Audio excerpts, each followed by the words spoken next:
Warsha hii inafanyika katika kipindi muhimu ikiwa ni sehemu ya maandalizi ya kuelekea maadhimisho ya siku ya miliki ubunifu duniani ambayo Tanzania tunatarajia kuadhimisha siku ya tarehe 8 mwezi Mei mwaka 2026 hapa Dar es Salaam. Maadhimisho haya ni muhimu kitaifa na kimataifa kwani yanalenga kuhamasisha jamii kulinda haki za wabunifu katika sekta ya michezo, kuthamini mchango wa wabunifu na kuonesha mchango wa miliki ubunifu. Miliki ubunifu kwa lugha ya kigeni inajulikana kama intellectual property.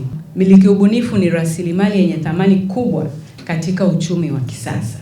Inahusisha haki za kisheria katika alama za biashara maarufu kama brands au nembo au logo, lakini haki miliki, hataza yani patents, maumbo bunifu, siri za biashara na kadhalika.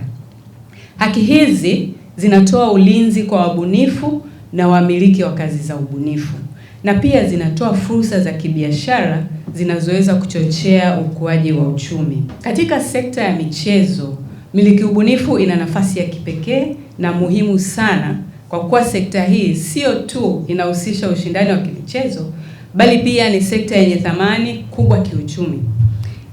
Vilabu vya michezo, timu za taifa, mashirikisho pamoja na wanamichezo binafsi wanamiliki rasilimali nyingi za ubunifu kama vile majina ya timu, nembo, jezi, picha mnato na picha mjongeo na maudhui ya matangazo. Hivi vyote ni sehemu ya miliki ubunifu. Nchi yetu mwaka jana tumekuwa ni wenyeji wa CHAN.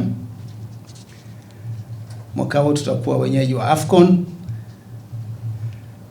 Kwa hiyo ni vizuri kusema kweli, na hili ni muhimu sana kwamba tuhakikishe nchi yetu inafaidika na mashindano haya. Mashindano yenyewe, michezo kwa jumla, na nchi nzima inafaidika kwenye mashindano haya. Na nafikiri kwa maelezo yaliyotolewa hapa ni dhahiri kabisa kwamba moja ya njia ya hakikisha nchi inafaidika ni kwa kutumia miliki ubunifu vizuri.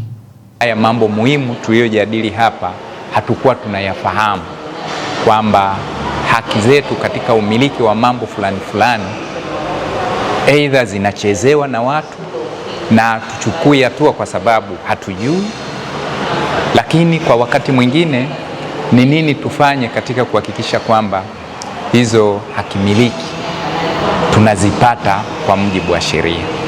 Hilo kwa kweli ni washukuru, kwa maana kwamba wametupa elimu ambayo inakwenda kutusaidia katika kuhakikisha kwamba yale yote ambayo sisi tunayafanyia ubunifu tunastahili kuyalinda, na kuyalinda kwetu ni kuhakikisha kwamba tunapata usajili. BRELA kama BRELA mimi nilikuwa najua inaishia tu kusajili makampuni, lakini kumbe ina vitu vingi, ina wigo mpana sana. Kwa hiyo katika elimu ya leo nimepata elimu kubwa sana katika ubunifu na michezo. Nimevutiwa sana hasa kwenye upande wa umiliki, kujua ni namna gani unaweza ukasajili kitu kikawa ni hatimiliki yako mwenyewe. Nilikuwa sijui.